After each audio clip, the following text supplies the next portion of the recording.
Bonjour à tous et bienvenue dans cette nouvelle vidéo. J'espère que vous allez bien. Aujourd'hui, on va expliquer l'expression de la conséquence pour les élèves de la première année moyenne après avoir expliqué l'expression de la cause dans la vidéo précédente. On va commencer par lire ces deux exemples qui vont nous servir de support. Le premier, il pleut beaucoup, donc la route est mouillée. Le téléphone portable est très utile, par conséquent, tout le monde le possède. Regardez maintenant le premier exemple. Il contient en réalité deux phrases. Il pleut beaucoup, c'est-à-dire il y a beaucoup de pluie qui tombe. La deuxième phrase, la route est mouillée. Ces deux phrases sont reliées par ce mot donc. Pourquoi on a employé ce mot pour les relier? Parce que la deuxième phrase, c'est le résultat de la première phrase. C'est-à-dire, si je n'ai pas cette phrase, s'il pleut pas beaucoup, s'il n'y a pas beaucoup de pluie, je n'aurai pas la route qui est mouillée. Donc ça, c'est le résultat de la première phrase qu'on appelle aussi la conséquence, ce qu'on dit en arabe natija. Donc la deuxième phrase est natijat al-jumla al-oula. Donc la deuxième phrase, elle nous exprime la conséquence de la deuxième phrase qui est arrivée à cause de la deuxième phrase. Donc la première phrase, c'est la cause de cette deuxième. Donc on va voir ça mieux avec le deuxième exemple. Le téléphone portable est très utile, c'est une phrase qui a un sens qui est complète. Nous avons à côté une autre phrase. Tout le monde le possède. Le ici remplace le téléphone portable. Donc tout le monde possède le téléphone portable. Pourquoi tout le monde le possède? Parce que j'ai ici le téléphone portable qui est très utile. S'il n'est pas utile, c'est pas tout le monde qui va le posséder. Donc, puisqu'il est utile, c'est tout le monde qui le possède. Donc, la deuxième phrase, c'est le résultat de ce qui est dans la première phrase. Ce qu'on appelle aussi une conséquence. Mais ici, ces deux phrases sont reliées par cette expression par conséquent. Donc, ce qu'il faut retenir, l'expression de la conséquence est une phrase, comme vous voyez ici, ce qu'on appelle aussi une proposition, qui montre le résultat d'une action. Nous avons la première action, ça c'est le résultat de cette action.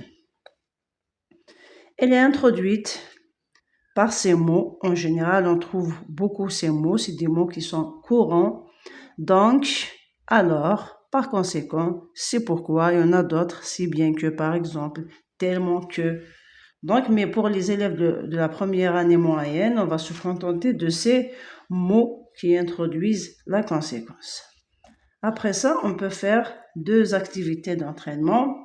La première souligne l'expression de la conséquence dans ces phrases. Vous avez trois phrases.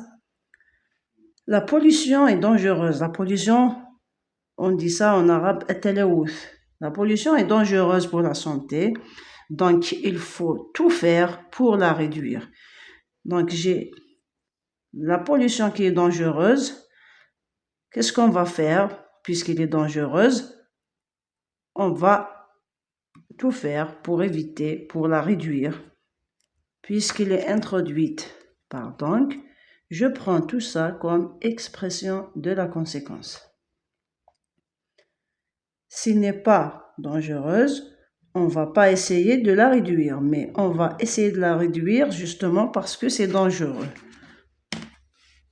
Deuxième exemple, les agriculteurs travaillent en plein soleil, c'est pourquoi ils se couvrent la tête.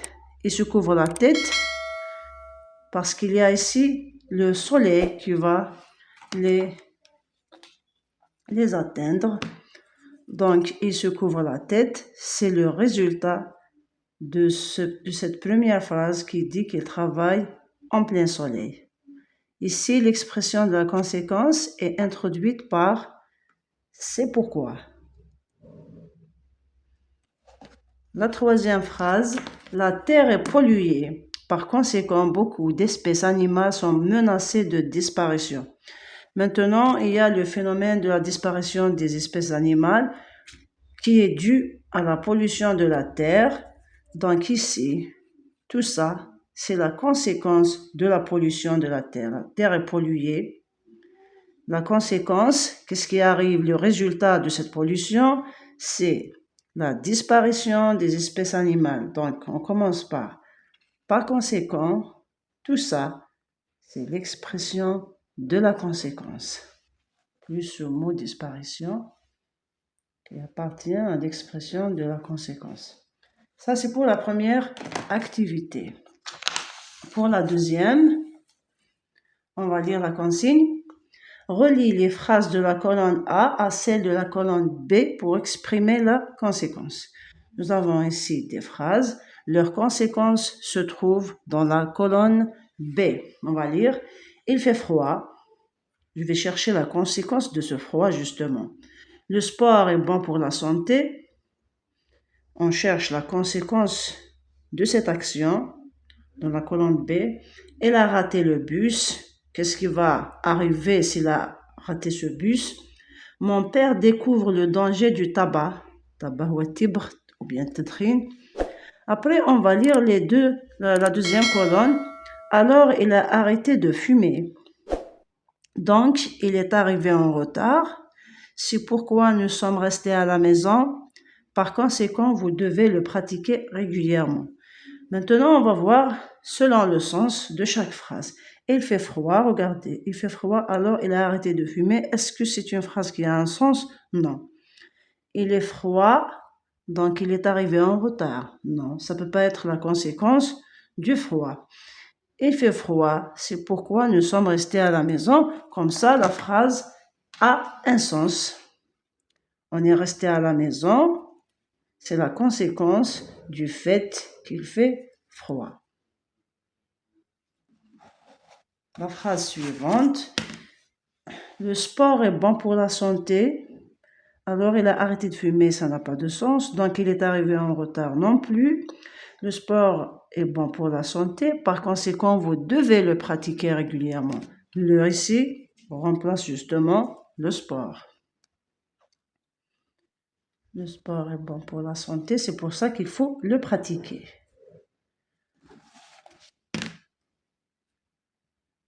L'exemple suivant, il a raté le bus. Donc, le fait de rater le bus induit directement le fait d'être en retard. Donc, il est en retard. Mon père découvre le danger du tabac. Alors, il a arrêté de fumer. Il a pris conscience que le tabac est dangereux. Comme ça, on arrive à la fin de ce petit travail. J'espère qu'il vous a été utile. Merci de l'avoir suivi et à bientôt.